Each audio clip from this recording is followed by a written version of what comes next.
Boston was a busy town. It was in the American colonies. The year was 1770, long ago. A king lived far away in England. His name was King George III. He made the rules for everyone. But people in Boston felt restless. Things were not always peaceful there. Why were British soldiers in Boston? They wore bright red coats. So people called them redcoats. The king had sent them over. He said they were there to protect. But many colonists did not agree. They felt watched, not protected at all. The soldiers made them very nervous. The colonists were getting angry. They had to pay many taxes. Taxes on tea, taxes on paper, taxes on things they used every day. They shouted, "No taxation without representation." This meant they wanted a say in making their own laws. The soldiers just reminded them of the king's power. Imagine soldiers always in your town. They walked your streets day and night.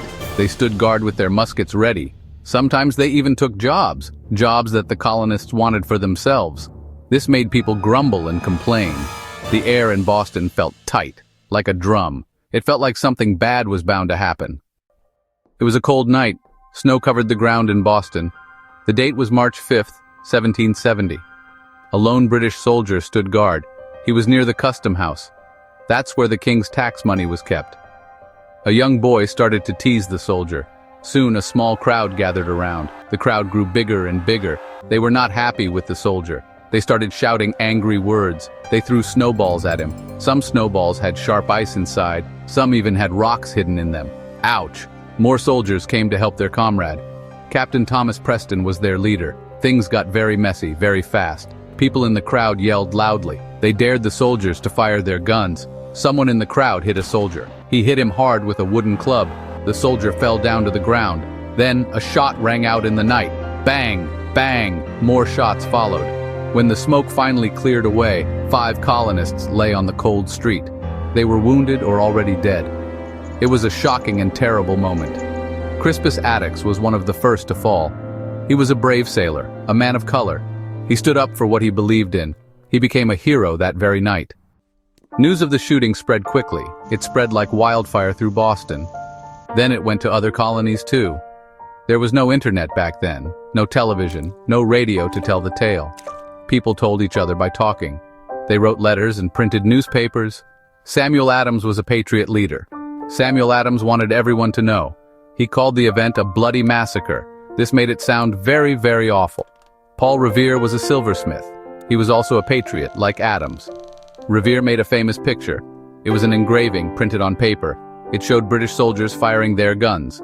Revere's picture showed the soldiers looking mean. The colonists in the picture looked innocent. They looked like they were not fighting back. The picture was not exactly how it happened, but it made people very angry. Angry at the British soldiers.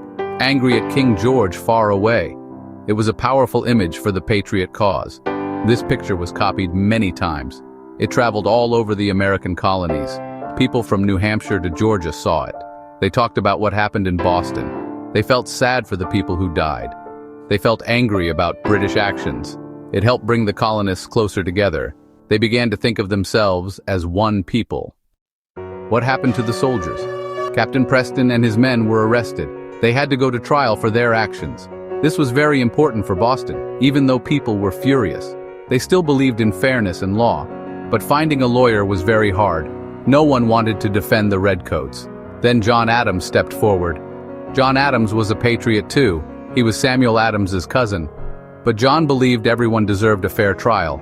Yes, even the British soldiers. He knew this job would make him unpopular. Many people would be angry with him, but he thought it was the right thing to do. The trial took place in Boston. John Adams argued for the soldiers. He said they were scared that night.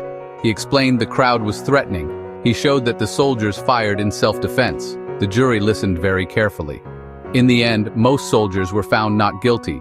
2 were found guilty of a lesser crime, manslaughter. The Boston Massacre was a big event. It was like a stepping stone, a big step on the road to independence. It showed how bad things were. Between Great Britain and its colonies, it made more colonists want to be free. It reminded everyone that fighting for rights can be costly, but it also showed that justice was important, even then.